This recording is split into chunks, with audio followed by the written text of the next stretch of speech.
Hi, so I wanted to show you some street trees and what's happening with them right now. So we're just getting in a second week of spring and there's a lot happening. So this is an elm tree and you can see the tiny little flowers with the male parts that have pollen. You can see there's a bud that hasn't opened yet, so that might be a leaf bud. We'll take a look later and see what's going on there. Just wanted to point out a couple things about this elm. You can see the lenticels there on parts of the bark. It's a young tree. Here the bark is smooth, but this part of the bark is already responding to the pressure of growth and having to break up some. And then we'll look at an older elm tree and what that bark will end up looking like. And you can see the flowers. So you can see how the bud scale opened up and you can see little tiny flowers inside. And we'll see what they become. We looked at the younger elm and now here's an older elm. So you can see how the bark changes. This tree being in the shade, partly in the shade, a lot of those buds, they haven't opened up as much as the elm trees that are in the sun. But you can see also that the buds that are in more sun are a little bit more open. Let's take a look at this maple tree. So this maple tree is in flower right now. So we're getting to see the bright kind of scarlet color flowers of a red maple. You can see the opposite growth. You can see little tiny lenticels. You can see the growth rings, those lines that go all the way around. So that's like 1 year of growth. These flowers are doing their thing right now. Let's see how they look in a week. This is a sweet gum tree and you can see the buds are opening. So those bud scales that have been protecting the buds all winter long are opening up and we're getting some of the green of the leaf showing. You can see the fruits from last year. They've already opened up. The seeds come out of those holes. Sweet gum has fruits that kind of shake to disperse their seeds. So this would be shaking in the wind and little tiny seeds go flying. So these buds look like they're just about to burst open. And I'm curious if you look at them in a week, what they'll look like. So this is an ash tree and you can see the furrows of the bark. It has a little bit of kind of braided bark that's, I think, similar to Norway maple. And it has something else in common with maple trees, which it's one of the few trees that has opposite growth. So its buds, its branches come out opposite from each other. And it's not always easy to tell that. You can see it in some places, and then there's other places where a bud or a branch may have fallen off, may not have grown well. See some buds that haven't opened. They're kind of furry, brown buds. I think ash is really cool. So there's a growth ring. You can see the rings around, going all the way around, and then another one. So that's 1 year's growth.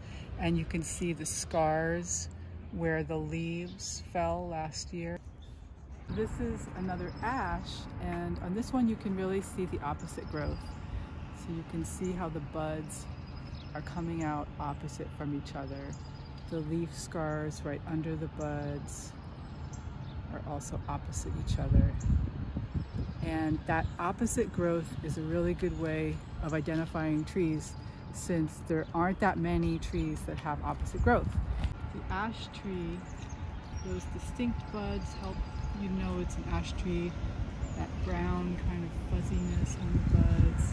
You can see that they're pretty big. The buds are pretty big. The leaf scars are pretty big. That's also characteristic of ash. And it has to do with the fact that the leaves are large. And we'll look at it again in a week. If we look at this bud here, this is a horse chestnut bud. And I mentioned with the ash how large buds are often large because they have really big leaves, and horse chestnut also has really big leaves. So you can see that really huge bud. And it's getting ready to burst open. You can see the bud scales have opened. You're seeing some green from the leaf. So all of what was protected all winter is starting to get ready to come out. You can also see the opposite growth in this horse chestnut. And that's not always easy to see. So if you see it in some places, then you're probably looking at opposite. Here are the ginkgo buds, and ginkgo is a very interesting tree. It's basically a living fossil. It was around since dinosaur times. They're really different from a lot of other trees. So we'll take a look in a week. This is magnolia. And how do I know it's a magnolia? Well, it's pretty distinctive. You can see those furry bud scales. So this is actually the bud scale. These are actually what is protecting the leaves, flowers inside, and they haven't opened yet in this case. You can see the little tiny lenticels, those little tiny dots, breathing holes for the tree. And we'll take a look in a week and see what is here with the magnolia. This tree, you can see those are pretty large buds, and they're kind of reddish color, kind of oval shape with a point on the end.